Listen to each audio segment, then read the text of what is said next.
Welcome back. I'm Amanda with Healthy House on the Block, and I'm here with our weekly video and tip on creating an indoor space that truly supports your health and your wellness.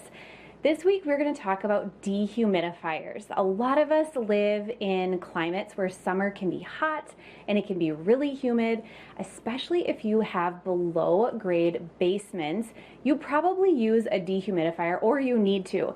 And there are some really healthy ways to go about using dehumidifiers, and there are also things you can do to drastically improve the indoor climate in your space even before you get a dehumidifier. Plus, I'm going to share with you my Healthy House approved picks of dehumidifiers you can use in your own space. So the fact of the matter is, our homes can be really humid places, and increased humidity levels can actually be really harmful to the health of your home, the climate, and your own body. So first off, an increasing number of dust mites will occur, and they will reproduce more quickly in high levels of humidity. So this means if you have a few dust mites on some stuffed animals or textiles, they will begin to multiply when that indoor humidity level is above 50 to 60%. And an even bigger area of concern is high indoor humidity levels that promote growth of mold and fungus in your space. So as a certified mold tester, I see increased mold spores in homes all the time. And areas that typically have the highest levels are rooms where the humidity levels are at the highest. Oftentimes this means the bathroom and below grade basements have the most alarming counts of mold spores. Now, what we know with an air test is that these high humidity rooms correlate with more mold spores in the air that we breathe as well. So if you thought we could just stop at these two natural contaminants like dust mites and mold, think again. Volatile organic compounds, or VOCs, especially formaldehyde, which we all have in our homes, they off-gas at a much higher rate as the indoor humidity levels increase. As these chemicals react with the water vapor, they actually release higher and higher levels of VOCs into the air from your building materials, your carpet, your furniture, and your textiles. So in general, homes with damp environments or higher levels of relative humidity correlate with respiratory disorders such as asthma, chronic sinusitis, chronically inflamed lungs, and respiratory symptoms like coughing and wheezing. And then in addition to all of this, the higher your humidity levels are inside, the less your thermal resistance is on your home, or in other words, the less energy efficient your structure can be as well. I think the biggest thing we need to know is, what are the humidity levels inside our home? We need to learn how to properly assess our climate indoors, and we need to learn how to figure out what the humidity levels are in each space of our home so that we can repair that climate. So when you're inside your home, it can be really difficult to know if you even have high humidity levels. Indoor humidity levels can fluctuate from season to season, as well as even from room to room within your home. Most homes have rooms that are much higher in relative humidity than others, and depending on where you live and the season you're in, you may have high levels of humidity at some times and low levels of humidity at other times. So what you need is a simple hygrometer. It's the key to knowing what your humidity levels are, and I highly recommend having this tool in your own home. You can often move these from room to room and assess what needs to happen in each space. So the ideal humidity level for a home is between 35% and 40%.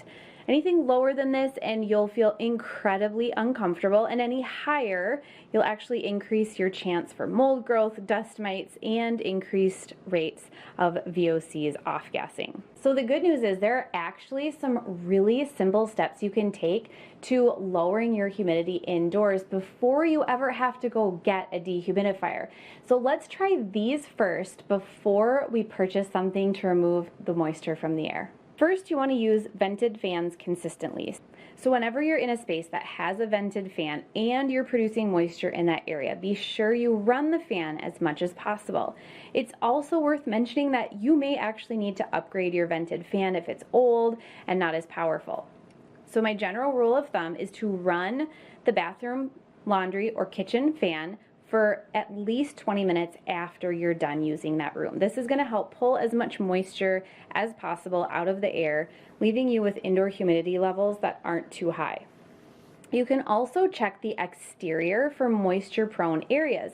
So you want to make sure that you don't have sprinklers pointed at your siding or your foundation walls, and then you want to make sure you're not overwatering your lawn or your garden areas that are near your structure. It may also be a good idea to check the grading around your home and make sure the soil is all angled away from your home like a little hill. And then finally, check your gutters for debris and make sure that they are clean and able to take water away from your home. You'll also want to make sure you're not overwatering your plants. So all that water can not only just sit on the plant's soil, but it will also evaporate, causing the humidity levels in your home to rise. It can also be a spot that mold can start to accumulate due to the substrate of the plant and soil. Another thing you can do is avoid line drying your laundry indoors. I actually think line drying is an excellent option, especially when it's outdoors, but be very cautious bringing your laundry indoors to dry. Large amounts of wet laundry will evaporate indoors, causing high levels of humidity in that space. You can also cook with lids. If you can manage to cook with the lid on your pots and pans, you can prevent a huge source of indoor humidity. So I know this isn't possible all the time. It could be something that you just do now and then, but if nothing else, use that vented fan in the kitchen to draw out the moisture in the air. And then finally, wipe down condensation and wet areas regularly. So areas that may have a lot of condensation, like windows or doors, should get wiped down consistently. By removing that condensation, you're avoiding the process of evaporation where it raises your indoor humidity levels. It also helps to keep shades open whenever possible to avoid trapping the moisture on the windowsill. And then you can use a squeegee or wipe down shower and bathroom walls as necessary. So let's talk about some ways that you'll be able to tell if you need to get a dehumidifier for your own healthy home. So first, if you have a musty smell, if particular areas of your home have a constant musty smell that you just can't pinpoint or get rid of, it may be time to reduce moisture in a bigger way with a dehumidifier. This is most often the case in basements and crawl spaces, but it can happen anywhere depending on your climate and your home layout. You'll also be able to tell if you have a high reading from a hygrometer. So the number one telltale sign is if the hygrometer comes back and it's between 50% and 60% or anything higher than 60%. This means that it's telling you you can utilize a dehumidifier to reduce that moisture level drastically. This is one of the best ways to monitor your space. Another reason would be if you have inconsistent seasons. So depending on where you live, what your climate is, you may need a dehumidifier in some seasons and not in others. So this is completely normal. Usually summer months in North America are particularly hot and humid, while the winters can be really cold and really dry.